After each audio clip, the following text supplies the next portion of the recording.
फिर से बायोमोलिकुल्स में आगे का क्लास था। तो बायोमोलिकुल्स जो है उसमें मुख्य बात क्या क्या है आगे देखते। देखिए कल कल हम लोगों ने या अगले दिन की क्लास में हम लोगों ने देखा था कि मोनोसेक्राइड्स जो है ना उसको हम लोग दो भाग में बांटते हैं, अल्डोलेज में और कीटोजेज के रूप में। अल्डोजेज जो होता है वो आपका अल्डिहाइड, जिसमें भी आपका फंक्शनल ग्रुप अल्डिहाइड हो, उस मोनोसेक्राइड्स को अल्डोजेज कहते हैं। लेकिन जिस मोनोसेक्राइड्स में आपका कीटोन ग्रुप होता है फंक्शनल ग्रुप के फंक्शनल यूनिट फंक्शनल ग्रुप के रूप में, उसको बोलते हम कीटोजेज। तो फंक्शनल ग्रुप के आधार पर कि कौन सा फंक्शनल ग्रुप है, अल्डिहाइड की कीटोन मोनोसेक्राइड्स को दो भाग में बांटते हैं। अल्डोजेज उसको कहते हैं जिसमें आपका फंक्शनल ग्रुप अल्डिहाइड होता है, जबकि कीटोजेज उसे कहते हैं जिसमें फंक्शनल ग्रुप कीटोन होता है। मोनोसेक्राइड्स जो होता है वो आपका अल्डोजेज और कीटोजेज के आधार पर दो टाइप का होता है। सबका यहाँ पर हम लोग कल भी देखे थे इसको। बायोलॉजिकल इंपॉर्टेंस क्या है मोनोसेक्राइड्स का?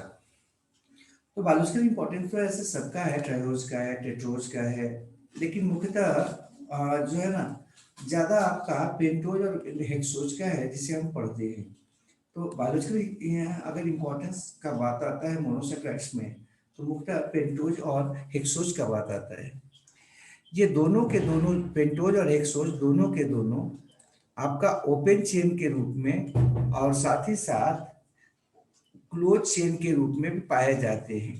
ओपन चेन को हम लोग स्टिक फॉर्म भी कहते हैं, जबकि जबकि क्लोज चेन को हम लोग साइक्लिकल फॉर्म भी कहते हैं या इसी को रिंग फॉर्म भी कहते हैं।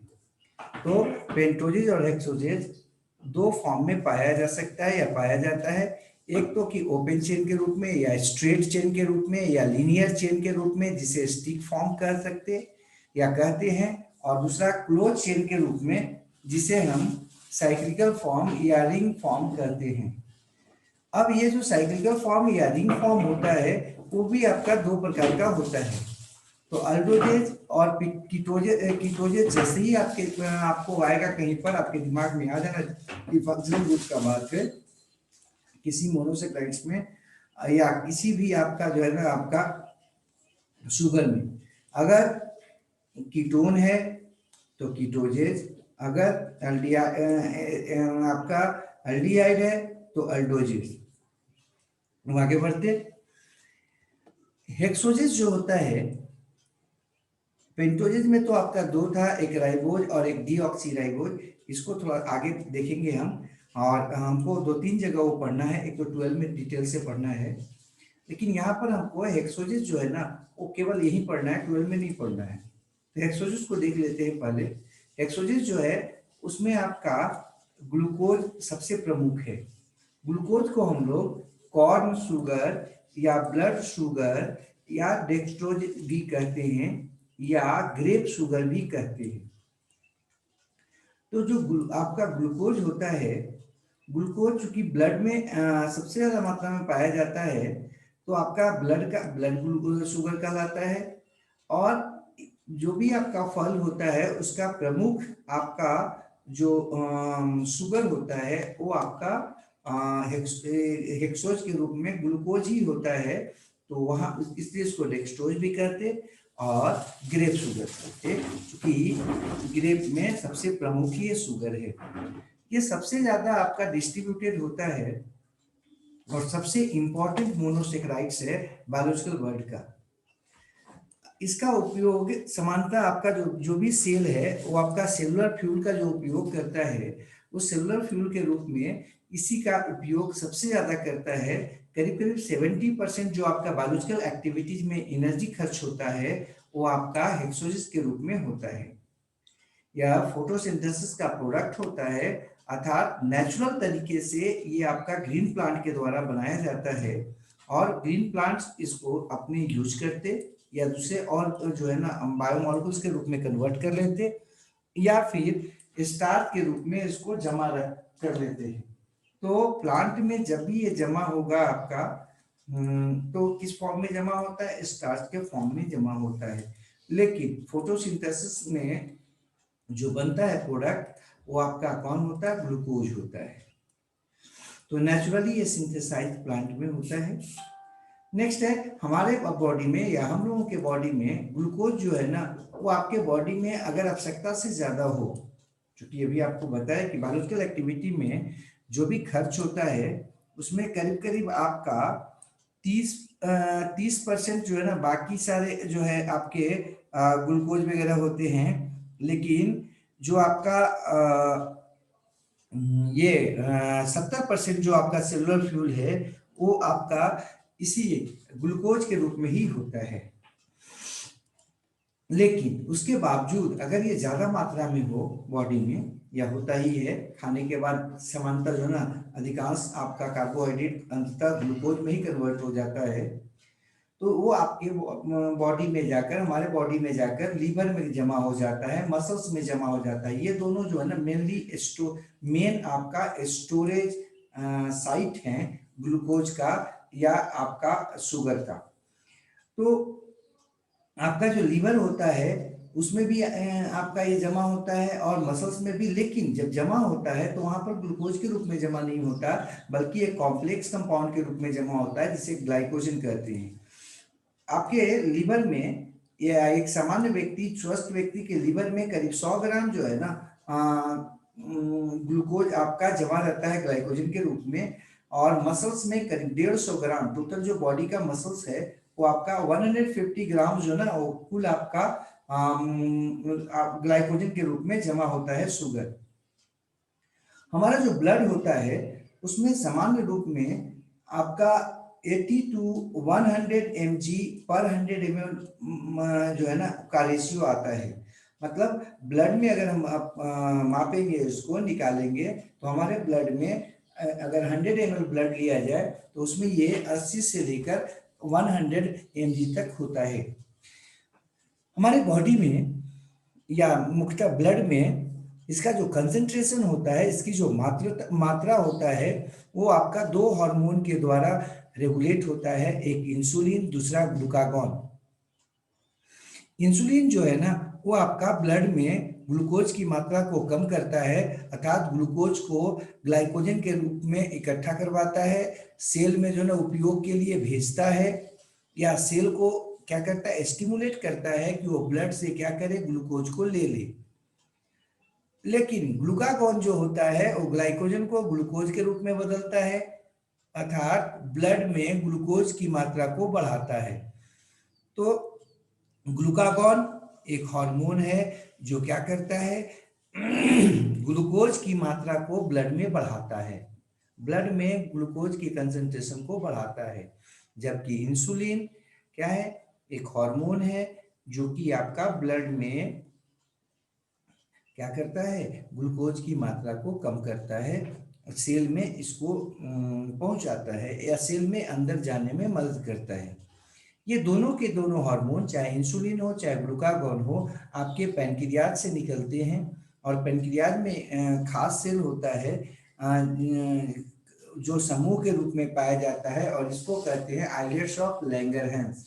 आइलेट्स ऑफ लैंगरहैंस में आपके 4 अलग अलग प्रकार के सेल्स होते हैं, जैसे अल्फा, बीटा, पीपी सेल, ऐसे करके हम लोग जानते हैं, एफ सेल। तो उन सेलों से, अलग अलग सेल से जो है ना, अलग अलग प्रकार का हार्मोन निकलता है। जैसे कि बीटा सेल से आपका इंसुलिन निकलता है। तो ये आपका नेचुरल तरीके से हमारे ब्लड में ग्लूकोज की मात्रा को नियंत्रित करती है। दूसरा है फ्रुक्टोज। फ्रुक्टोज जो होता है ये लेवुलोज भी कहलाता है, अर्थात लिबोरोटेटरी होता है। लेफ्ट साइड की तरफ जो है ना, लाइट को क्या करता है, वो जो मोनोक्रोमेटिक लाइट होता है उसको आपका लेफ्ट साइड की तरफ ये आपका घुमा देता है, इसलिए इसको हम लोग लिबोरोटेटरी कहते हैं। कॉमनली इसे फ्रूट शुगर कहते हैं, क्योंकि आपका अधिकांश जो प्लांट का शुगर होता है उसमें यही पाया जाता है, और खास करके पके हुए जो फल होते हैं उसमें ये आपका फ्रुक्टोज होता है। लेकिन आपको ऊपर भी बताए थे किसके बारे में, ग्लूकोज के बारे में, कि जो अंगूर खाते हैं हम उसमें जो है ना आपका ग्लूकोज ज्यादा होता है। और तो और सामान्य जो आपका फोटोसिंथेटिक हिस्सा है प्लांट का, उसमें ग्लूकोज ज्यादा होता है। और इसीलिए लोग जो है ना आपका इंस्टेंट एनर्जी के लिए, तुरंत एनर्जी प्राप्त करने के लिए अंगूर को खाना पसंद करते हैं, क्योंकि उसमें ग्लूकोज फॉर्म में होता है, मोनोसेक्राइड्स के फॉर्म में होता है। तो वो आपको उसको डाइजेस्ट नहीं करना पड़ता इंटेस्टाइन में, डायरेक्ट क्या करता है, वो आपका सेल में चला जाता है डिफ्यूजन करके, और वहां पर सेल फ्यूल के रूप में उपयोग होता है। इसलिए इंस्टेंट एनर्जी के रूप में आप ग्लूकोज को ले सकते हैं। नेक्स्ट था फ्रुक्टोज में। फ्रुक्टोज जो था उसको बताया भी कि प्लांट जो है उसमें कॉमन रूप में आपका सबसे अधिक अगर कोई मूवेबल जो आपका फॉर्म में पाया जाता है वो आपका फ्रुक्टोज है। और ये आपका सबसे मीठा प्राकृतिक रूप से जो जो भी आपके पाए जाने वाले शुगर हैं उसमें सबसे मीठा आपका शुगर होता है। जबकि हेक्सोज जो होता है इसके तुलना में करीब करीब वो तिगुना से भी कम जो है ना आपका क्या होता है, मीठा होता है। मतलब ये इसके ग्लूकोज के तुलना में करीब करीब जो है ना दुगना से अढ़ाई गुना जो है ना ज्यादा मीठा होता है। कौन, फ्रुक्टोज। फ्रुक्टोज जो यहाँ पर ध्यान रखिएगा कि फ्रुक्टोज जो है ना नेचुरली अकरिंग शुगर में सबसे मीठा होता है, ध्यान रखना है। हनी वगैरह में यही पाया जाता है। हम लोग का जो सेमाइनल फ्लूइड होता है, मेल से जो फ्लूइड आता है जिसमें सीमेन या स्पर्म पाए जाते हैं, उन फ्लूइड में मुख्य रूप से फ्रुक्टोज ही पाया जाता है। अगला है ग्लैक्टोज। ग्लैक्टोज जो है ना वो मुख्यतः ग्लाइकोलिपिड में पाया जाता है नर्वस टिश्यू के, अतः इसे नर्व शुगर या ब्रेन शुगर भी कहते हैं। तो यहाँ पर दिमाग में रखिएगा कि ग्लैक्टोज जो है वो ग्लाइकोलिपिड में पाया जाता है नर्वस टिश्यू का, और इसीलिए इसे कॉमनली हम क्या कहते हैं, नर्व शुगर या ब्रेन शुगर कहते हैं। ग्लैक्टोज जो होता है वो कभी भी आपका फ्री रूप में नहीं पाया जाता। ये जब भी पाया जाता है तो किसी न किसी आपका मोनोसेक्राइड्स या किसी भी आपके जो है ना दूसरे बायोमॉलिक्यूल्स के साथ जुड़ा हुआ रूप में पाया जाता है। जैसे देख लीजिए यहाँ पर लैक्टोज एक आपका डाइसेक्राइड्स है, उसमें एक ग्लैक्टोज होता है और एक ग्लूकोज होता है। तो ये आपका क्या हो गया, कंपोनेंट हो गया लैक्टोज का। लैक्टोज शायद जानते होंगे, मिल्क शुगर है ना, दूध का शुगर।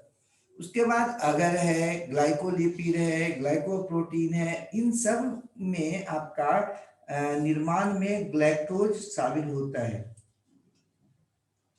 ये जो होता है कुछ और बड़े बड़े कंपाउंड्स का भी निर्माण करने में शामिल होता है, जैसे पेक्टिन है, गोंद है, या म्यूसिलेज है, और तो और मैनोज है। तो ये सब के निर्माण में आपका ये शामिल होता है, जो कि सेल वॉल मटेरियल्स होते हैं। तो ये सब जो हम लोग देख रहे थे समानता सेल वॉल बनाने में या सेल वॉल से के सर्फेस पर ही पाया जाता है। अगला है मैनोज। कौन, गैलेक्टोज का पॉलीसेकेराइड्स। नेक्स्ट बात करते हैं mannose. Mannose exist in plants, ये ध्यान रखिएगा, ये प्लांट में ही पाया जाता है, एनिमल में नहीं पाया जाता। और जो भी आपका प्लांट का प्रोडक्ट होगा उसमें भी आपका मैनोज पाया जाता है। तो मैनोज जो है ना अकेला ऐसा मोनोसेक्राइड से अभी तक जो हम लोग देखे, जो केवल और केवल प्लांट में पाया जाता है। एनिमल में जैसे ही ये जाता है वो आपका दूसरे मोनोसेक्राइड्स के रूप में जैसे कि ग्लूकोज में तुरंत बदल जाता है। और इसलिए अगर क्वेश्चन वगैरह आएगा कि एनिमल में कौन सा अनुपस्थित रहता है, तो एनिमल में आपका कौन, मैनोज अनुपस्थित रहता है। नेक्स्ट है सैकरन। सैकरन में नेक्स्ट है, थोड़ा सा नोट देख लेते हैं। और नोट में पहला बात है, स्टेट चेन या लीनियर या ओपन चेन जो होता है वो आपका एक्सप्लेन किया गया था इमिल फिक्सर के द्वारा 2 डायमेंशनल रूप में, और इसीलिए इसको फीचर प्रोजेक्शन भी कहते हैं। तो फीचर प्रोजेक्शन से कौन कौन सा आपका फॉर्म एक्सप्रेस हो पाता है या डील हो पाता है, तो आराम से बता दिए कि फीचर आपका फीचर फीचर प्रोजेक्शन जो होता है वो आपका स्टेट चेन या लीनियर या ओपन चेन जो होता है उसका आपका ये एक्सप्लेनेशन करता है। साइक्लिकल फॉर्म या रिंग फॉर्म या क्लोज फॉर्म जो होता है वो आपका हावर्थ प्रोजेक्शन के द्वारा डील होता है। ठीक है, ऐसे और भी है, चेयर प्रोजेक्शन करके है, लेकिन आपके दिमाग में ये दो प्रमुख रूप से रहना चाहिए कि स्ट्रेट जो आपका होता है प्रोजेक्शन या स्टेट चेंज जो होता है उसे हम प्रेजेंट कर सकते हैं किसके साथ, फीचर प्रोजेक्शन के साथ, जबकि जबकि आपका जो साइक्लिकल या रिंग फॉर्म होता है या क्लोज फॉर्म वो हावर्थ प्रोजेक्शन के द्वारा डील होता है, एक्सप्रेस होता है। अब यहाँ पर क्लोज चेन जो है ना किसमें किसमें पाया जाता है, तो समानता अभी तक वर्तमान में जो भी हम लोगों को मिला है मोनोसेक्राइड्स वगैरह, उसमें केवल 5 कार्बन वाले कंपाउंड, 6 कार्बन वाले कंपाउंड और 7 कार्बन वाले कंपाउंड जो है उसमें आपका क्लोज चेन पाया जाता है। 3/4 में समांतर क्लोज चेन नहीं पाया जाता है। तो जो साइक्लिकल रिंग है या क्लोज चेन है वो केवल 5 कार्बन वाले शुगर में पाया जाता है, मतलब पेंटोज में, 6 कार्बन वाले शुगर में पाया जाता है मतलब कि हेक्सोज में, और 7 कार्बन वाले शुगर में पाया जाता है मतलब कि हेप्टोजेज में। अब यहाँ पर कुछ और शब्द है, hemiester, hemiketal carbon का बात करते हैं। ये जब हम आगे पढ़ेंगे इसमें तो बार बार आपके पास एक शब्द आएगा हेमी एसिटल या हेमी केटल कार्बन। क्या है भाई, तो वैसे कार्बन को हेमी एसिटल कार्बन कहते हैं जिसमें ईथर और अल्कोहल दोनों पाया जाता है। ठीक है, वैसा कार्बन जिससे ईथर और अल्कोहल दोनों जुड़ा होता है उसे कहते हैं हेमी एसिटल कार्बन या हेमी केटल कार्बन। अब देखिए यहाँ पर एक फिगर से आपको दिखाना चाह रहे हैं, यहाँ पर देख लीजिए, ये हेमी एसिटल या हेमी केटल जो है ना आपका क्या है, कार्बन का बात है। ये बीच में जो कार्बन देख रहे हो वो आपका एक तरफ जो है ना आपका आर, यहाँ पर आर का मतलब आपके दिमाग में आ जाना चाहिए कि अल्काइल ग्रुप या अल्केन ग्रुप का के लिए है, अल्काइल ग्रुप के लिए। इसी तरह से ऊपर जो है आपका जुड़ा हुआ इसके साथ बॉन्ड के साथ या तो हाइड्रोजन हो सकता है या फिर अल्काइल ग्रुप हो सकता है। ठीक है, तो इधर भी अल्काइल ग्रुप हो सकता है, इधर भी अल्काइल ग्रुप हो सकता है, कोई दिक्कत नहीं है, या हाइड्रोजन हो सकता है। फिर एक तरफ OH होता है और एक तरफ क्या है O है और उसके साथ फिर दूसरा कोई जो है ना अल्काइल ग्रुप जुड़ा हुआ है। अगर ऐसा हो कि किसी कार्बन पर देख लीजिए इधर आपका क्या है, हाइड्रोक्सी भी है, अल्कोहल है, और इधर क्या है, ईथर, बीच में अगर कार्बन हो दोनों तरफ बॉन्ड के तो इसको क्या कहते हैं, ईथर कहते हैं। तो इसमें एक ही कार्बन से दोनों जुड़ा हुआ है, ईथर भी जुड़ा हुआ है, अल्कोहल भी। अगर ऐसा कार्बन आपको कहीं भी मिलेगा, चाहे तो मोनोसेक्राइड्स में, डाइसेक्राइड्स में, या आप अभी हम देखेंगे हम हेक्सोजेज में मिलेगा आपको कि एक ही कार्बन पर आपका क्या है, ईथर भी है और अल्कोहल भी है, तो उस कार्बन को कहते हैं हेमी एसिटल या हेमी केटल कार्बन। आपके मन में आएगा कि केटल और एसिटल दोनों को अलग अलग किए हैं, इसका क्या मतलब है। अगर हाइड्रोजन रहे किस पर, कार्बन पर, एक तरफ तो ईथर, एक तरफ क्या हो गया, OH ग्रुप मतलब अल्कोहल, एक तरफ ईथर, एक तरफ क्या हो गया, अल्काइल ग्रुप, और एक तरफ क्या हो, हाइड्रोजन हो जुड़ा रहे, तब इसको कहते हैं हेमी एसिटल। और अगर हाइड्रोजन ना रहे कहीं भी, बल्कि क्या हो, सब तरफ अल्काइल ग्रुप ही रहे और एक तरफ जो है ना अल्कोहल ग्रुप रहे, तो उसको कहते हैं हेमिकेटल। हेमिकेटल का मतलब है कि हाइड्रोजन नहीं है उस कार्बन पर, बल्कि क्या है, केवल अल्काइल ग्रुप है। नेक्स्ट बात करते हैं, ये जो एसिटल कार्बन है उस कार्बन को कहते हैं जिसमें एक ही कार्बन पर दो ईथर पाया जाता है। आप कॉमन यहां पर देख सकते हैं, ये जो कार्बन है और ये कार्बन है, दोनों कार्बन को देख सकते हैं। यहां पर आप आराम से देखिए, इस कार्बन को देखिए, ये कार्बन, और यहां पर देखिए इस कार्बन को। अब ये जो कार्बन है इसमें दोनों तरफ ईथर है, इधर भी ईथर है और इधर भी ईथर है, जबकि इस कार्बन में एक तरफ ईथर है और एक तरफ क्या है, अल्कोहल है। तो वैसा कार्बन जिसमें एक तरफ ईथर हो और एक तरफ क्या हो, अल्कोहल हो, कम से कम ये दोनों तो होना चाहिए, उसको कहते हैं हेमी एसिटल या हेमिकेटल। अगर जो है ना ये दोनों में आपका हाइड्रोजन होगा या फिर क्या होगा, हाइड्रोजन होगा तो हेमी एसिटल, और अगर जो ना अल्काइल ग्रुप ही होगा तो क्या बोलेंगे उसको, हेमिकेटल।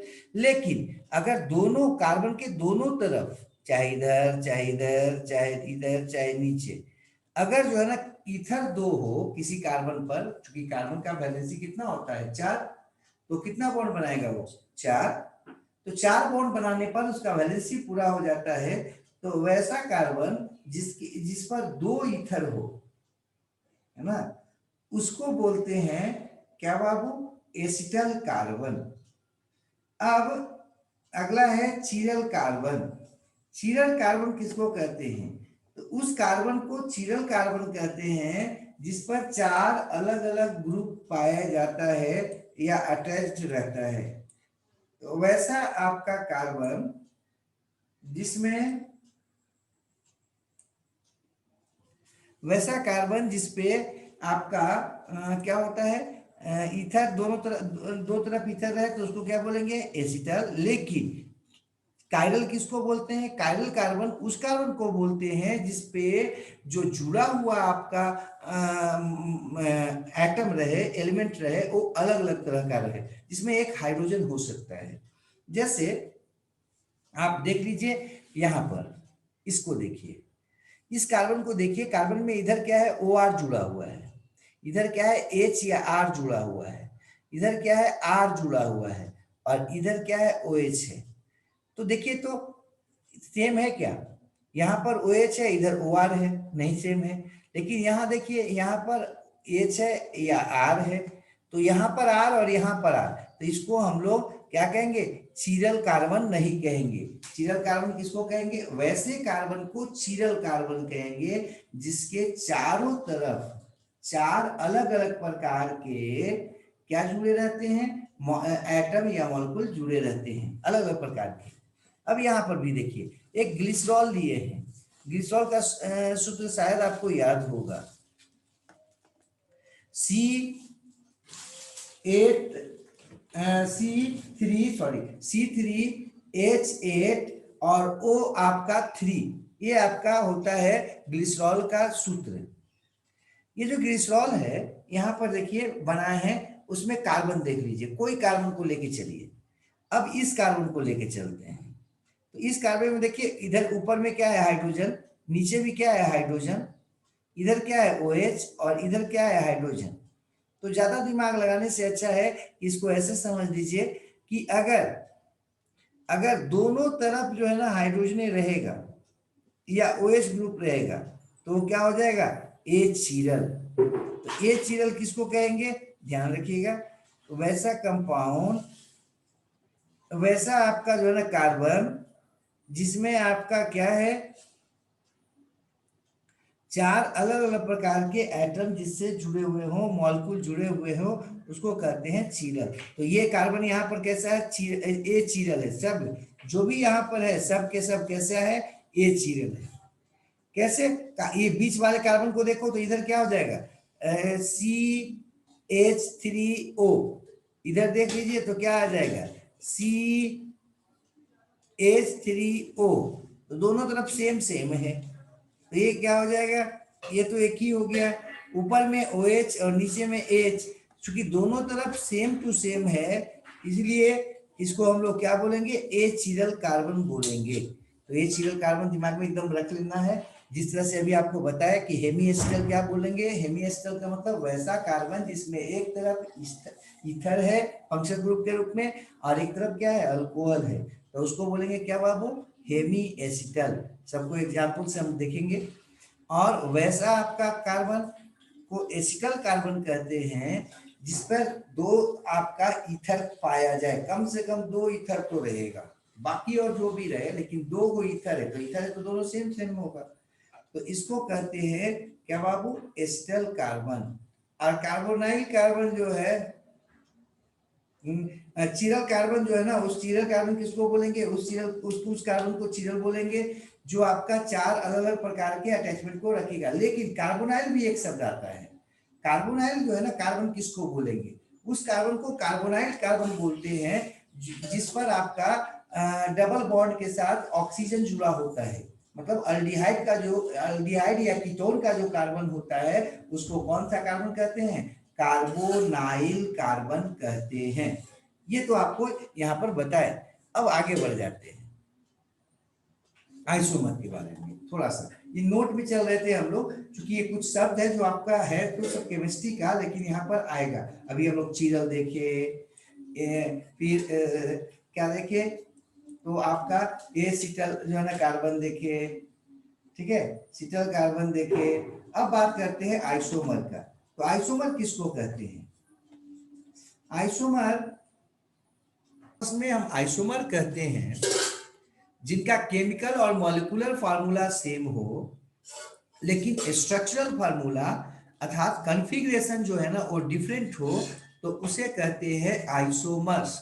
वैसे मॉलिक्यूल्स जिनका केमिकल और मॉलिक्यूलर फार्मूला सेम हो लेकिन स्ट्रक्चरल या कॉन्फ़िगरेशन जो है ना अलग अलग हो, अर्थात एटम पर जो अरेंजमेंट है वो अलग अलग हो, उसको कहते हैं क्या, आइसोमर। आपस में आइसो मतलब सेम, मर मतलब यूनिट, मतलब कि जिसका स्ट्रक्चर डिफरेंट है, केमिकल और मॉलिक्यूलर फार्मूला क्या, सेम।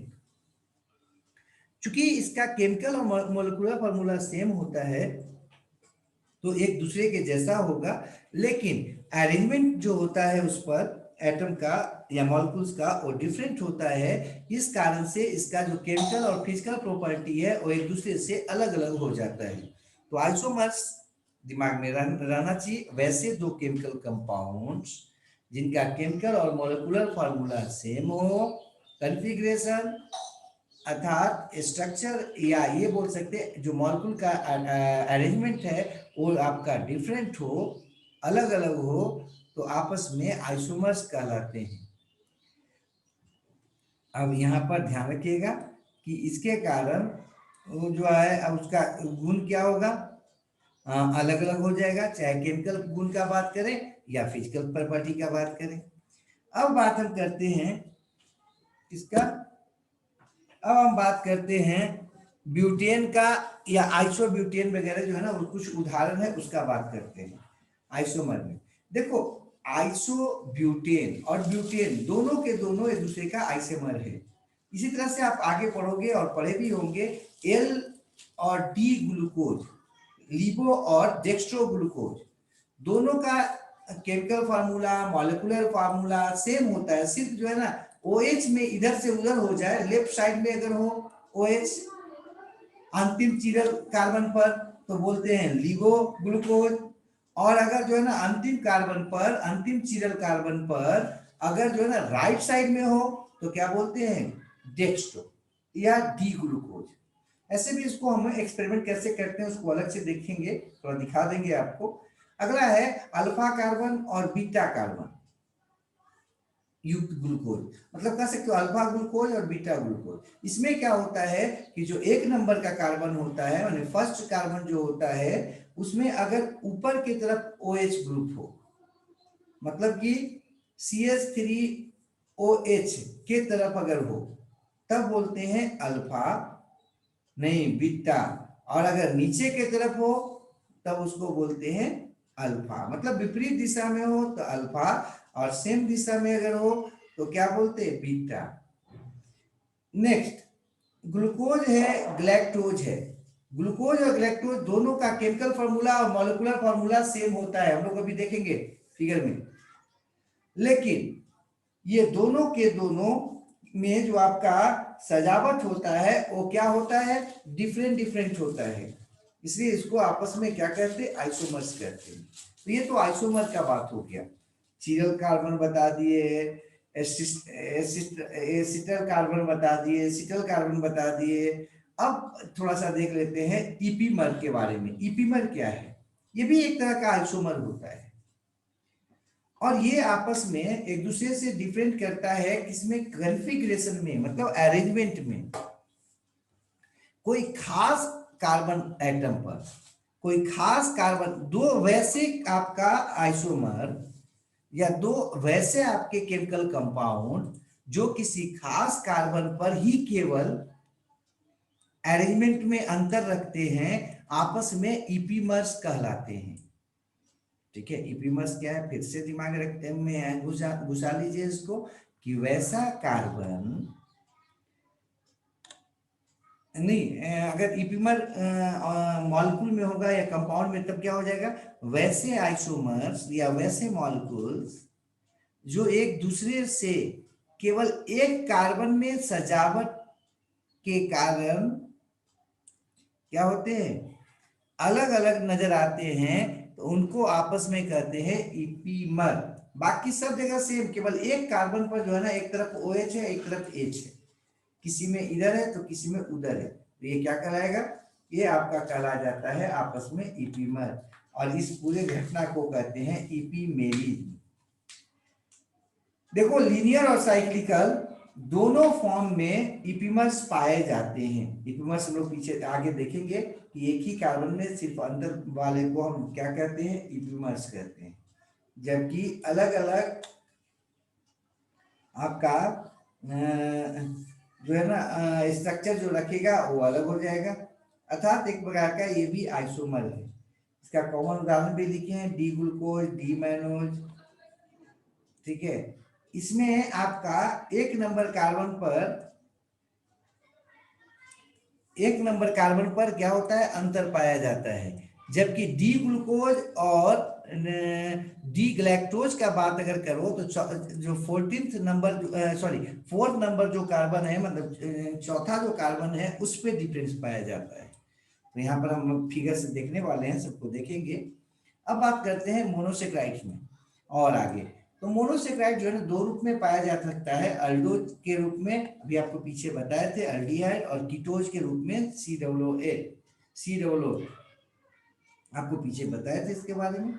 एक ही मोनोसेक्राइड में पाया जाता है, और ये क्या करता है, एक ही मोनोसेक्राइड फैमिली में पाया जाता है, जैसे डी अल्डो हेक्सोजेज।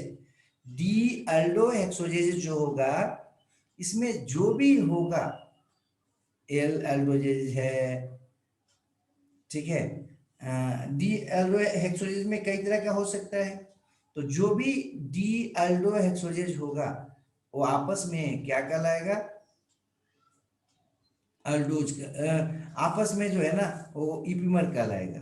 इसी तरह से जितना आपका एल अल्डोजेज फैमिली का होगा, वो सब के सब आपस में एक दूसरे का क्या कहलाएंगे, ईपीमर्स कहलाएंगे। अब बात करते हैं एनोमर्स का। एनोमर जो है ना यूनिक होता है, और अगला है एनोमर्स के बारे में। इपीमर हो गया, इपीमर में क्या होगा, एक ही कार्बन पर क्या होता है, डिफरेंस होता है, बाकी सब सेम। अब एनोमर्स का बात करें, एनोमर्स वैसे आइसोमर को कहते हैं जो आपका साइक्लिकल फॉर्म में पाया जाता है, और कार्बोनाइल जो कार्बन होता है, समानता अल्डिहाइड हो जाएगा, अल्डिहाइड में क्या हो जाएगा, C1 पहला कार्बन, और अगर कीटोन का बात होगा तो केमा कार्बन दूसरा नंबर कार्बन पर। तो एनोमर्स क्या है, वैसे आपका आइसोमर्स जो आपका साइक्लिक रूप में पाए जाते हैं, और कॉन्फ़िगरेशन में H और OH में केवल एक ही पर अंतर होता है उनका, वो कौन है अंतर पर? कार्बोनाइल कार्बन पर। तो उसको कहते हैं हम, क्या कहते हैं उसको? कहते हैं एनोमर्स, या हेमी एसिटल या एसिटल कार्बन या एनोमेरिक कार्बन। ये आपका समांतर लीनियर फॉर्म में एब्सेंट होता है। ठीक है, तो एनोमर्स फिगर से भी आगे दिखाएंगे। अगला है, ये कुछ मोनोसेक्राइड्स में पाया जाता है, जैसे अल्फा डी ग्लूकोज। ठीक है, एनोमर्स। और कौन है जिसको हम लोग ग्लूकोपाइरानोज कहते हैं? और कौन है? Beta D glucose. तो ध्यान रखिएगा कि ये जो आपका एनोमर्स होता है वो कुछ मोनोसेक्राइड्स के रूप में पाया जाता है, जैसे अल्फा डी ग्लूकोज और कौन है? बीटा डी ग्लूकोज या ग्लूकोपाइरन पाइरानोज, ग्लूकोज या ग्लूकोपाइरानोज। नेक्स्ट हो गया। अब यहाँ पर एकदम ध्यान रखिएगा कि ये जो भी एनोमर्स है वो केवल और केवल साइक्लिक फॉर्म में ही पाया जाएगा, और वो साइक्लिक जो भी हो, पेंटोज हो हेक्सोज हो, दोनों में पाया जाएगा। और ये दो प्रकार का हो सकता है, एनोमर्स दो प्रकार के हो सकते हैं, एक बीटा और एक अल्फा। मतलब कार्बन पर किसमें अंतर है सजावट में? OH और H ग्रुप में। तो एक तरफ अगर OH हो गया तो मानिए अल्फा हो गया, तो दूसरी तरफ अगर OH हो जाएगा, इधर कार्बन हो जाएगा, तो फिर क्या हो जाएगा? बीटा हो जाएगा। बस केवल दो ही फॉर्म में पाया जाता है, अल्फा और बीटा के रूप में। अब यहाँ पर थोड़ा रिंग फॉर्म का बात करते हैं। रिंग फॉर्म जो होता है वो दो फॉर्म में वो भी पाया जाता है, एक पायरानोज के रूप में, एक फ्यूरानोज के रूप में। पायरानोज किसको कहते हैं? ये हेक्सागोनल होता है मॉलिक्यूल, और जिसमें आपका 5 कार्बन होता है और एक जो है ना वो आपका क्या होता है? एक आपका ऑक्सीजन होता है। ध्यान रखिएगा, पायरानोज फॉर्म क्या है? रिंग, एक तरह का रिंग फॉर्म है, मतलब कि साइक्लिकल होता है। इसमें आपका कार्बन की संख्या कितना होता है? 5। ऑक्सीजन की संख्या कितना होता है? 1। अर्थात ये आपका हेक्सागोनल होता है। अगला है फ्यूरानोज। फ्यूरानोज जो है ना ये पेंटागोनल होता है। 5 जो है ना इसमें आपका कोन वाला होता है, जिसमें 4 कार्बन होता है और 1 ऑक्सीजन होता है। तो रिंग फॉर्म जो होता है आपका एनोमर्स का, वो दो रूप में हो सकता है, एक है पायरानोज के रूप में और दूसरा फ्यूरानोज के रूप में। पायरानोज जो होता है वो हेक्सागोनल होता है और उसमें 5 कार्बन और 1 ऑक्सीजन होते हैं, जबकि फ्यूरानोज जो होता है वो पेंटागोनल होता है, 5 ही होंगे उसमें। ठीक है, अब यहाँ पर फ्यूरानोज हो गया, एकदम दिमाग में रखना है, 4 कार्बन वाला होगा, पेंटागोनल होगा। ठीक है, और एक उसमें ऑक्सीजन होगा। पायरानोज किसको बोलेंगे? हेक्सागोनल होगा, 5 कार्बन होगा और 1 ऑक्सीजन होगा। बात करते हैं अब हम डी फॉर्म का।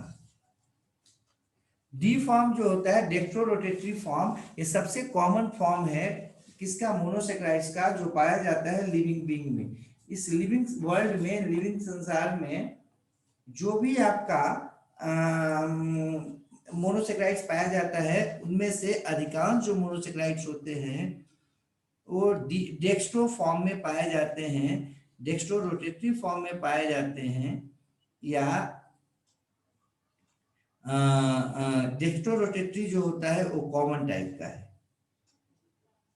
नेक्स्ट बात करते हैं डिराइव्ड मोनोसेक्राइड्स। डिराइव्ड मोनोसेक्राइड जो होता है उस शुगर को कहते हैं जो आपका सामान्य शुगर जैसे हेक्सोज या पेंटोज में कोई परिवर्तन से बनता है, मतलब उसके डेरिवेशन से बनता है। तो डिराइव शुगर क्या है? वैसा शुगर जो मुख्यतः हेक्सोज, लेकिन साथ ही साथ पेंटोज भी हो सकता है। में मॉडिफिकेशन से बनते हैं, डिराइव उसके डेरिवेशन से बनते हैं, उन्हें कहते हैं डिराइव्ड मोनोसेकेराइड्स। डिराइव्ड मोनोसेकेराइड्स में आपका फ्रुक्टोज हो सकता है, ग्लूकोज हो सकता है, लैक्टोज हो सकता है, या फिर कोई पेंटोज हो सकता है, जो आपका क्या होता है, डिराइव होकर डिराइव कार्बोहाइड्रेट का या मोनोसेक्राइड्स का निर्माण करता है। अब यहाँ पर ये आपका जो डिराइव्ड मोनोसेक्राइड्स होता है वो आपका मुख्यतः दो प्रकार का होता है। एक है डीऑक्सी शुगर और दूसरा है अमीनो शुगर, तीसरा है शुगर एसिड और चौथा है शुगर अल्कोहल। तो मुख्यतः ये आपका चार प्रकार का होता है मुख्य रूप से डिराइव्ड मोनोसेक्राइड्स।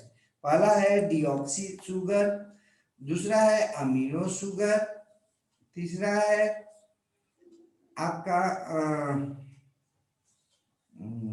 शुगर एसिड और चौथा है शुगर अल्कोहल। अब बात करते हैं डीऑक्सी शुगर का। वैसे शुगर को डीऑक्सी शुगर कहते हैं जिसमें आपका जो 5 कार्बन का बना होता है और दूसरा नंबर कार्बन पर OH ग्रुप नहीं रहता, मतलब कि हाइड्रोजन वहां से हट जाता है। तो वैसा राइबोज शुगर मतलब 5 कार्बन का शुगर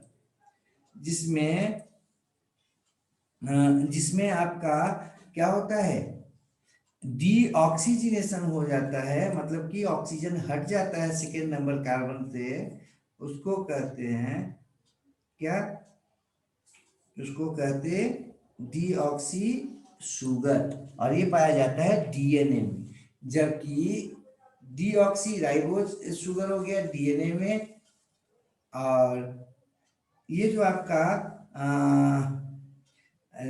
राइबोज शुगर होता है वो पाया जाता है किसमें, आरएनए में। अर्थात कह सकते हैं इस तरह से कि डीऑक्सी राइबोज जो होता है वो रिड्यूस्ड फॉर्म होता है किसका, राइबोज का। या फिर ऐसे कह सकते हो कि डीऑक्सी राइबोज जो होता है वो आपका क्या होता है, डीऑक्सीजनेशन से बनता है, ऑक्सीजन के रिमूवल से बनता है। नेक्स्ट है शुगर अल्कोहल।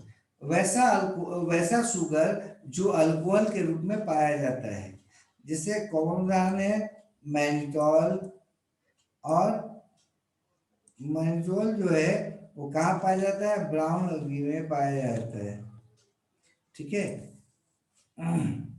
तो ये हो गया दो गो आपका डिराइव शुगर में। पहला हो गया डीऑक्सी शुगर जो डीएनए में पाया जाता है, वो आपका डीऑक्सीजनेशन से बनता है किसका, राइबोज शुगर का, राइबोज पेंटोज शुगर का। और दूसरा है शुगर अल्कोहल जो आपका जो है ना वो आप कुछ अलगी में पाया जाता है, जैसे कि नाम है ब्राउन अलगी।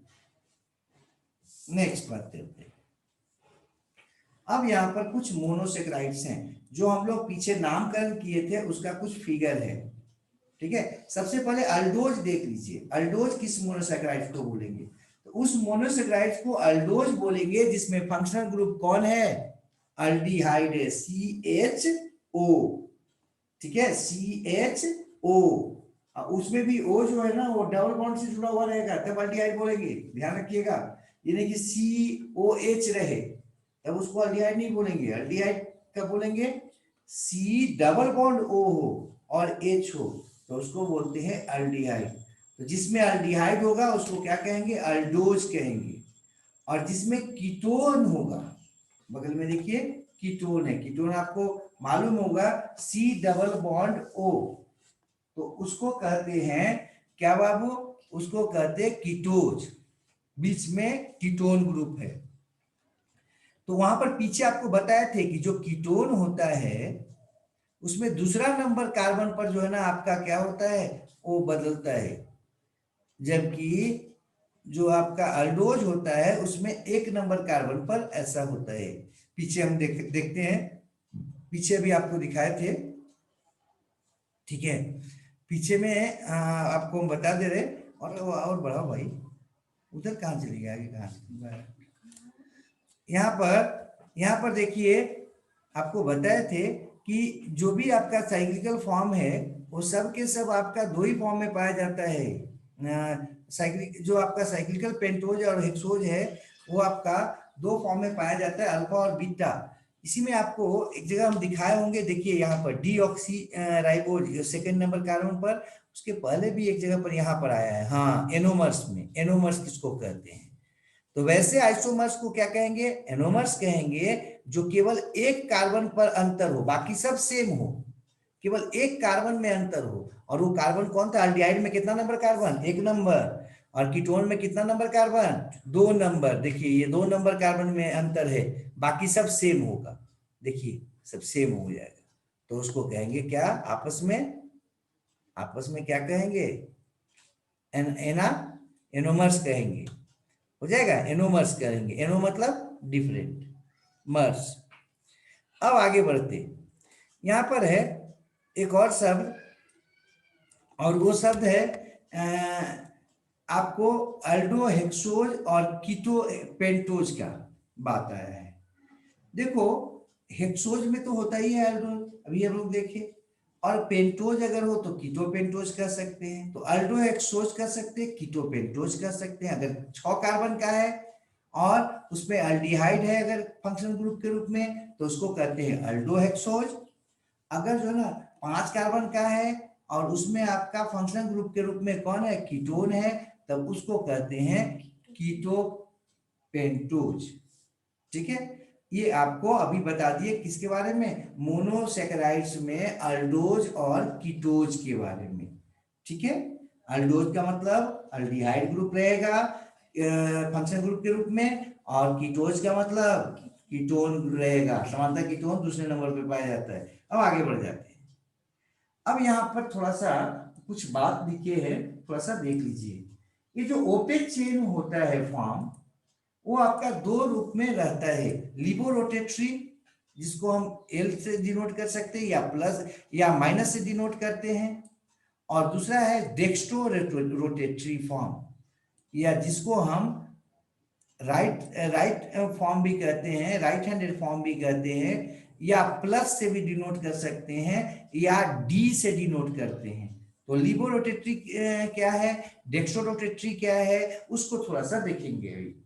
ठीक है, जो लिबो रोटेटरी होता है उसमें OH ग्रुप जो होता है अंतिम कार्बन पर, चिरल कार्बन आपको बताए थे। चिरल कार्बन का मतलब वैसा कार्बन जिस पर आपका डिफरेंट टाइप्स के क्या जुड़े हुए हो? डिफरेंट टाइप्स के मॉलिक्यूल जुड़े हुए हो। देखिए यहां से देखते हैं, इस पे आपका 4 मॉलिक्यूल जुड़ा हुआ होना चाहिए। यहां पर देखिए इस कार्बन में देखिए, एक तरफ क्या है? ऑक्सीजन, और एक तरफ क्या है? हाइड्रोजन। और इधर जो है ना ये सब एक साथ जुड़ा हुआ है उसके साथ। तो इसमें तीन ही का आपका क्या है? मॉलिक्यूल जुड़ा हुआ है, या 3 आइटम जुड़ा हुआ है, तो इसको चिरल नहीं बोलेंगे। अब यहाँ पर आइए, इस कार्बन को देखिए, ऊपर में क्या हो गया? CHO। ठीक है, और नीचे में क्या हो जाएगा? देखिए इतना सारा है, के गो? 4 गो कार्बन वाला कंपाउंड है। और ऊपर में कितना कार्बन का? 1 कार्बन का कंपाउंड था, तो दोनों अलग अलग हो गया। फिर देखिए ये आपका दाहिने तरफ क्या है? OH ग्रुप, और बाएं तरफ क्या है? H, तो क्या कहलाएगा? ये चिरल कार्बन। ठीक है, उसके बाद सेकंड जो थर्ड नंबर कार्बन है, ये तो फर्स्ट हो गया, ये सेकंड, ये थर्ड नंबर कार्बन को देखिए, ये भी आपका क्या हो जाएगा? चिरल हो जाएगा। फोर्थ को देखिए, ये भी आपका क्या है? चिरल है। देखिए एक तरफ क्या है? हाइड्रोजन, एक तरफ क्या है? OH, एक तरफ क्या है? 3 कार्बन का कंपाउंड है, और एक तरफ क्या है? 2 कार्बन का कंपाउंड है, तो ये भी क्या कहलाएगा? Chiral carbon. पांचवा को देखिए, ये जो 5वां नंबर कार्बन है सो उसमें देखिए, एक तरफ H, एक तरफ OH, एक तरफ क्या है?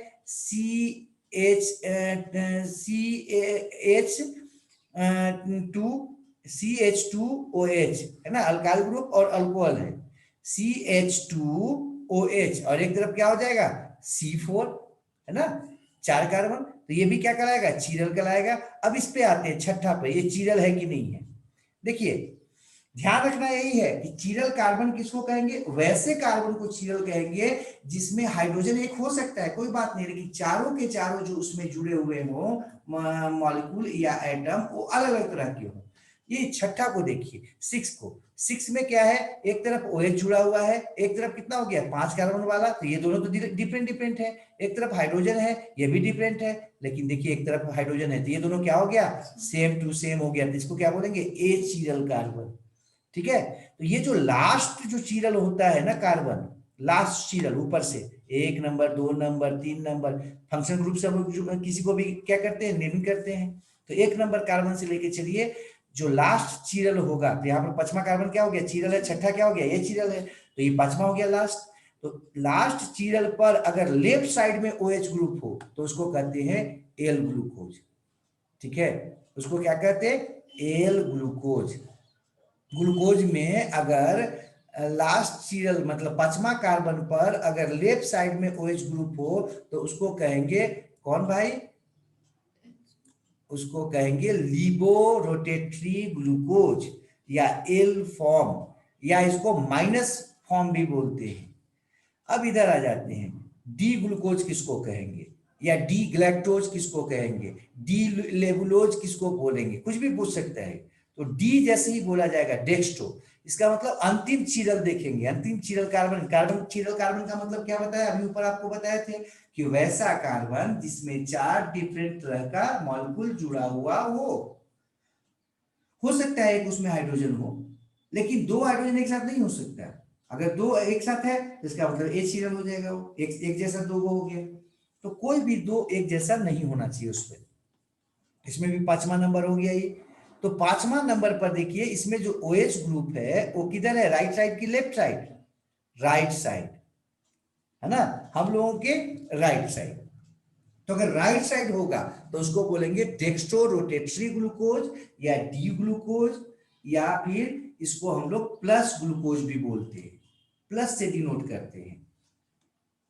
तो यहां पर लिबो और डेक्स्ट्रो क्लियर हो जाना चाहिए। लिबो डेक्स्ट्रो किसको बोल रहे थे, वैसे कंपाउंड को लिबो कंपाउंड कहेंगे जिसमें अंतिम चीरल, पहला चीरल नहीं, दूसरा नहीं, तीसरा नहीं, अंतिम चीरल, चाहे जितना नंबर कार्बन हो, 10 कार्बन अगर होता तो मानिए अगर उस पर 9th में आता तो 9th कहलाता। तो अंतिम चीरल में OH अगर बाएं साइड में हो, लेफ्ट साइड में, तो क्या कहलाएगा, लिबो, लेफ्ट। और अगर दाएं साइड में हो, राइट, तो उसको कहते हैं डेक्स्ट्रो, राइट को ही डेक्स्ट्रो भी बोलते हैं। तो ये हो गया आपका। बोथ हेक्सोजेज और पेंटोजेज जो होते हैं वो आपका साइक्लिकल या रिंग फॉर्म में पाए जा सकते हैं या पाए जाते हैं। ऐसे आपको बताए थे कि आपका जो हेप्टोज है वो भी आपका रिंग चेन में पाया जा सकता है या साइक्लिकल फॉर्म में पाया जा सकता है। लेकिन टेट्रोज वगैरह जो होता है वो रिंग फॉर्म में नहीं देखा जाता है समांतर, या ट्रायोज जो है ना रिंग फॉर्म में नहीं देखा जाता है। जो रिंग फॉर्म होता है हेक्सोज का या पेंटोज का, वो आपका पायरेनोज के रूप में हो सकता है या फ्यूरानोज के रूप में हो सकता है। अब एक नया शब्द आ गया यहाँ पर, फ्यूरानोज या पायरानोज। फ्यूरानोज किसको कहते हैं, पायरानोज किसको कहते हैं। तो अब यहाँ पर फिर से आपको हम बता रहे हैं, वैसे आपके साइक्लिकल चेन को पायरानोज कहेंगे जो आपका 5 कार्बन और 1 ऑक्सीजन का बना होगा, तो उसको कहेंगे पायरानोज, मतलब हेक्सागोन होगा, 6 कार्बन होगा। अगर किसी भी मोनोसेक्राइड्स में या किसी भी सेक्राइड्स में कितना कार्बन होगा, तो अगर कार्बन की संख्या 5 होगा और एक आपका कौन होगा मेन चेन में, ऑक्सीजन होगा, मतलब कि हेक्सागोनल है, 6 कोना है। अगर 6 हेक्सागोनल पाया जाएगा ऐसा स्थिति, तो इसको कहेंगे पायरानोज फॉर्म।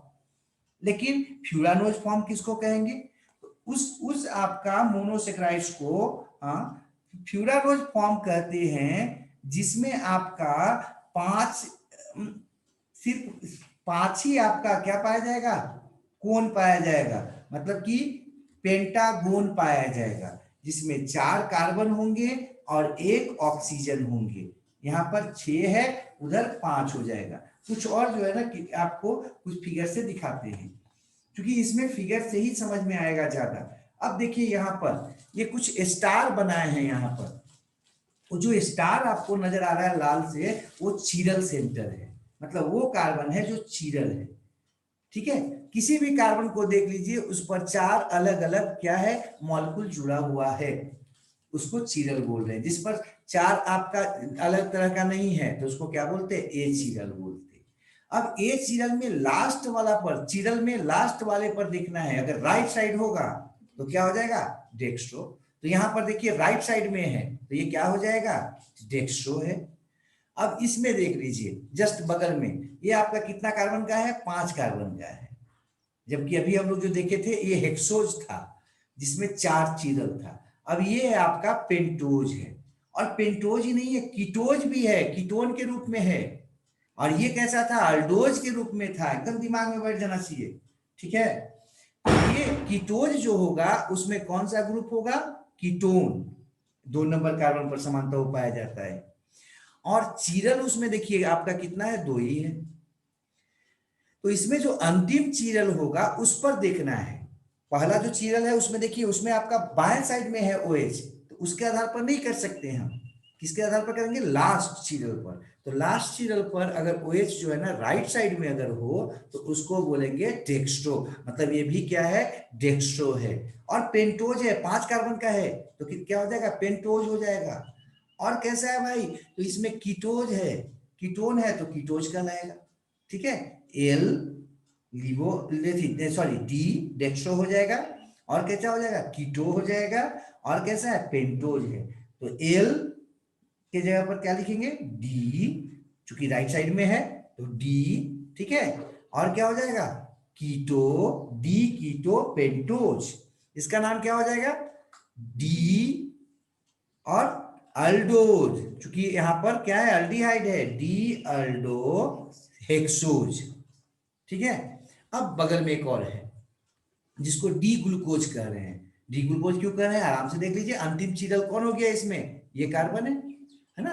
और इस कार्बन में OH किधर है, राइट साइड में, तो क्या हो जाएगा, डी ग्लूकोज, ठीक है। तो एकदम दिमाग में रखना है कि जो अंतिम चीरल जो होगा उस कार्बन पर OH ग्रुप अगर राइट साइड में हो तो डेक्स्ट्रो, अगर फंक्शनल ग्रुप जो है ना किस रूप में हो, कीटोन के रूप में, तो कीटोज, हाँ 5 कार्बन तो पेंटोज, इस तरह से करना है।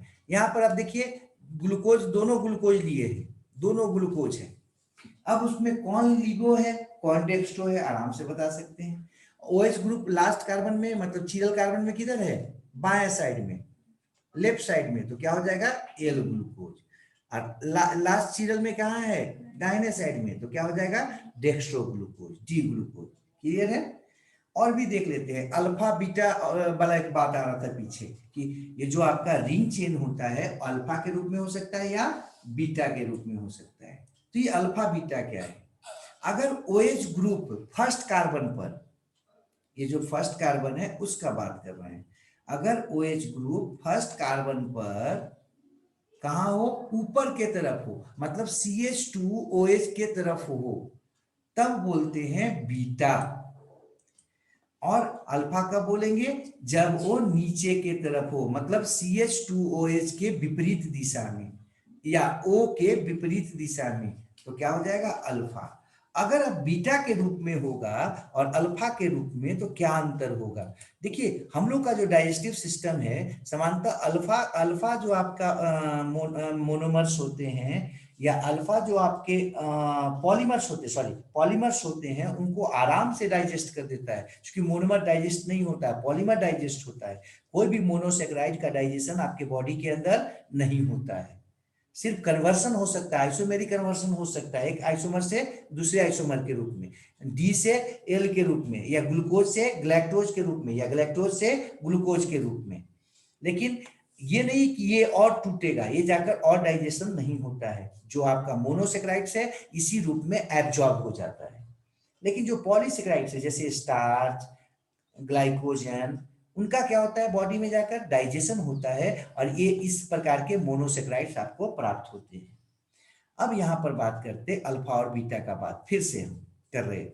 तो अल्फा और बीटा में क्या होगा, तो बीटा में OH जो है ना वो किधर की तरफ होगा, CH2OH के तरफ, तो इसको क्या बोलेंगे, बीटा एनोमर्स, या बीटा क्या, मोनोसैकेराइड्स। लेकिन अगर OH नीचे के तरफ हुए, विपरीत दिशा में उसके, तो क्या हो जाएगा, अल्फा। अब देखो अल्फा में क्या होता है कि यहाँ पर जो है ना आपका आराम से एंजाइम काम करता है, इसको तोड़ देता है, 1 नंबर और O के बीच में, यहाँ पर आराम से इसको तोड़ देता है। इसलिए ये आराम से अल्फा वाले जो भी होते हैं आपके पॉलीमर, वो आराम से पच जाते हैं। लेकिन जो बीटा वाले होते हैं, जैसे सेलुलोज, नहीं पच पाता है। अभी हम लोग पढ़े होंगे, डाइजेस्टिव सिस्टम में पढ़ते हैं कि सेलुलोज का डाइजेशन नहीं हो पाता है, लेकिन स्टार्च का डाइजेशन होता है। और दोनों बना हुआ किसका है? ग्लूकोज का। वो भी ग्लूकोज का बना हुआ, ये भी ग्लूकोज का बना हुआ। लेकिन दोनों में अंतर क्या है? दोनों जो है ना आपका साइक्लिकल फॉर्म में होते हैं, ये भी साइक्लिकल फॉर्म में और वो भी साइक्लिकल फॉर्म में। अंतर कहां पर होता है? अंतर ये होता है कि जो सेलुलोज होता है उसमें बीटा फॉर्म के रूप में होता है, जबकि किसमें? स्टार्च में या ग्लाइकोजन में अल्फा फॉर्म के रूप में होता है। तो बीटा को डाइजेस्ट करने में दिक्कत होता है। क्यों? क्योंकि इंजाइम जो होता है वो ओ और किसके बीच में? OH के ग्रुप के बीच में घुसता है, तो यहाँ पर उसको तोड़ने में ज्यादा मेहनत करना पड़ता है, नहीं तोड़ पाता है। लेकिन जब OH ग्रुप नीचे रहता है तो आराम से उस बॉन्ड को क्या करता है? 1 नंबर कार्बन और ऑक्सीजन के बीच में तोड़ देता है, तो जल्दी से डाइजेस्ट हो जाता है। इसीलिए अगर क्वेश्चन पूछा जाएगा आपसे कि डाइजेशन जो होता है वो आपका अल्फा वाले का जल्दी हो जाता है, बीटा वाले का नहीं होता है, क्यों? तो आराम से बता दीजिएगा। यहाँ पर लिखे हैं कि अल्फा वाले जो होते हैं वो जल्दी डाइजेशन हो जाता है, लेकिन ये जो आपका बीटा फॉर्म वाले होते हैं वो मोर स्टेबल होते हैं, उनका डाइजेशन जल्दी नहीं होता है। ठीक है। एक चीज और यहाँ पर दिमाग में रखना है आपको, एक ग्लैक्टोज का नाम लिखे हैं। पूछता है एग्जाम में कि सबसे तेजी से एब्जॉर्ब हो जाने वाला शुगर कौन है? तो सबसे तेजी से एब्जॉर्ब होने वाला शुगर कौन है? ग्लैक्टोज। ग्लैक्टोज सबसे तेजी से एब्जॉर्ब हो जाता है, क्योंकि ये किस रूप में पाया जाता है? इपिमर के रूप में पाया जाता है। इपिमर अभी आपको पीछे बताए थे, फिर से हम पीछे आ जाते हैं। एपिमर किसको कहेंगे? आपको हम लिखे थे, एपिमर वैसे आइसोमर्स को कहते हैं जो सब जगह क्या हो? सेम हो, केवल एक जगह पर एक दूसरे से अलग हो, तो उसको क्या कहेंगे? एपिमर कहते हैं। ठीक है। जैसे डी ग्लूकोज और डी मैनोज में सब जगह समानता होता है, अंतर कितना नंबर कार्बन पर? सिर्फ दूसरे नंबर कार्बन पर। डी ग्लूकोज और D galactose, dextro glucose dextro galactose में सब जगह समानता होता है, अंतर केवल कितना नंबर कार्बन पर? 4 नंबर पर। तो आपस में ये क्या कहलाएंगे? इपीमर्स कहलाएंगे। ठीक है। तो गैलेक्टोज जो है ना इपीमर के रूप में पाया जाता है, किसका? ग्लूकोज का, इसलिए आराम से इसका एब्जॉर्प्शन हो जाता है। नेक्स्ट है एक बात, हावर्थ जो है ना वो प्रोजेक्शंस का बात है। हावर्थ प्रोजेक्शंस क्या है? देखो, उस हावर्थ प्रोजेक्शन जो है ना, अभी आपको बताया था कि लीनियर फॉर्म जो होता है उसको हम लोग अलग तरह से डिनोट करते हैं, जबकि जो साइक्लिकल होता है उसको अलग तरह से डिनोट करते हैं। ये हावर्थ जो है ना वो आपका प्रोजेक्शन समानता किसके लिए होता है? रिंग फॉर्म के लिए होता है। तो रिंग फॉर्म को जो हम एक्सप्रेस करते हैं वो किस प्रोजेक्शन से करते हैं? हावर्थ से। 1 नंबर में ये काम देगा, मतलब मेडिकल वगैरह में काम देगा। चेयर जो है ना, चेयर प्रोजेक्शन किस में पाया जाता है? ये आपका आइसोमेरिज्म का चीज है, ये भी किस में होगा? तो रिंग फॉर्म में। चेयर जो है ना और किसी में नहीं पाया जाएगा। नीचे एक चीज और हम आपको दिखा रहे हैं यहाँ पर, अल्फा एनोमर, लीनियर फॉर्म और बीटा, दोनों में देखिए क्या अंतर है। देखिए OH ग्रुप नीचे की तरफ तो कौन सी हो जाएगा? अल्फा। लीनियर, ध्यान रखना, 1 नंबर कार्बन में, 1 नंबर कार्बन में अगर OH ग्रुप नीचे के तरफ तो क्या हो जाएगा? अल्फा। 1 नंबर कार्बन पर OH ग्रुप ऊपर के तरफ तो क्या हो जाएगा? बीटा। ठीक है। और ये तीनों के तीनों जो होते हैं, किसी भी एक्वस सॉल्यूशन में किसी एक को मिला दो, अल्फा वाले मॉलिक्यूल को मिला दो या बीटा वाले को मिला दो या लीनियर को मिला दो, तो तीनों जो है ना बराबर इक्विलिब्रियम में आ जाते हैं। तो तीनों यहाँ पर दिखाना चाह रहे हैं कि ये आपस में क्या रहते हैं, जहां भी रहते हैं कोई एक भी डालोगे तो वो दोनों बना देता है, मतलब कि तीनों प्रकार के पाए जाएंगे। अल्फा भी पाया जाएगा, जैसे ग्लूकोज को डाल देते हैं, बीटा ग्लूकोज को डाल दिए, तो बीटा ग्लूकोज अगर डालेंगे तो घोल देंगे किसी एक्वस मीडियम में, तो क्या होगा? वहां पर हमको अल्फा भी मिलेगा, बीटा भी मिलेगा, लीनियर भी मिलेगा और सब बराबर बराबर मिलेगा। ठीक है, ये आपका क्या है, बैलेंस रहता है, इक्विलिब्रियम में रहता है। नेक्स्ट, अब इसको न तो आगे देखेंगे फिर से इसको करके, क्योंकि ज्यादा हो जाएगा एक दिन में। इपिमर का कुछ देख लेते हैं, और एनोमर का, दोनों को कैसे अलग कर सकते हैं। एनोमर और इपिमर आपस में कैसे एक दूसरे से अलग है, आराम से देख लीजिए। देखिए, पहला अंतर तो ये होता है कि एनोमर हमेशा साइक्लिकल में ही पाया जाएगा, कभी भी स्टेट चेन में एनोमर नहीं पाया जाता है, पहला अंतर। दूसरा अंतर, एनोमर जो है ना आपका तो केवल किस में रहेगा, साइक्लिकल में, लेकिन इपिमर जो होता है वो साइक्लिकल में भी होता है और किस में होता है, लीनियर फॉर्म में भी होता है। अब उदाहरण से देख लीजिए, बगल में गलैक्टोज है, डी गलैक्टोज, डेक्स्ट्रो, हाँ, और जस्ट डेक्स्ट्रो क्यों बोल रहे भाई, तो लास्ट जो चीरल है उसमें ओएच किधर है, राइट साइड में, दूसरे रंग से कर देते हैं, ठीक है, वो ध्यान रखिएगा। यहां पर आपको ध्यान रखना है, क्या ध्यान रखना है कि किधर है ये, तो अगर आपको जो है ना ये दाहिने साइड में है तो डेक्स्ट्रो हो गया, ग्लैक्टोज है, ग्लैक्टोज है, बगल में डी ग्लूकोज है, दोनों में देखिए दाहिने साइड में ही है, राइट साइड में ही ओएच ग्रुप है, किस पर, चिरल कार्बन पर।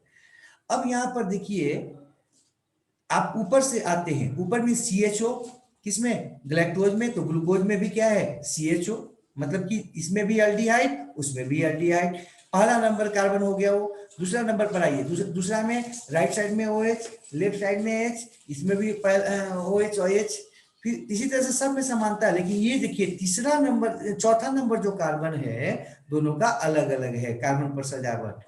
एक में आपका लेफ्ट साइड में OH है, किसमें, ग्लैक्टोज में, जबकि ग्लूकोज जो है ना उसमें आपका राइट साइड में है, तो ये आपका इपिमर कहलाएगा।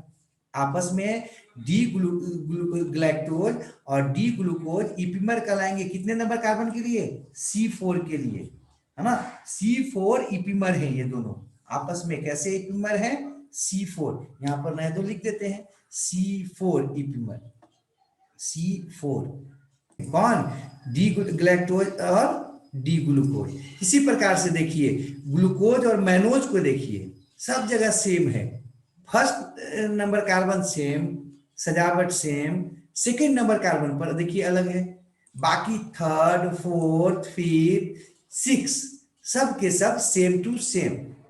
ये भी डी मैनोज है, क्योंकि इसमें जो चीरल कार्बन था उस पे आपका OH किधर है, राइट साइड में, तो इसमें इसमें कितना नंबर पर आपका ये इपिमर है, एक, दो नंबर कार्बन पर, तो यहां पर क्या हो जाएगा, C2 में, ठीक है। तो यहां पर डी ग्लूकोज और डी मैनोज आपस में इपिमर है, ये तीनों आपस में इपिमर नहीं है, डी ग्लैक्टोज डी ग्लूकोज का इपिमर है, और डी ग्लूकोज डी मैनोज का कितने नंबर कार्बन के लिए, दूसरे नंबर कार्बन पे, बाकी सब समानता है।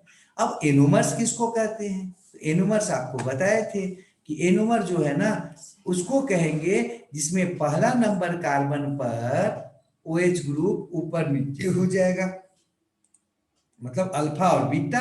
एनोमर्स दो रूप में पाए जा सकते हैं, अल्फा के रूप में और बीटा के रूप में, ठीक है।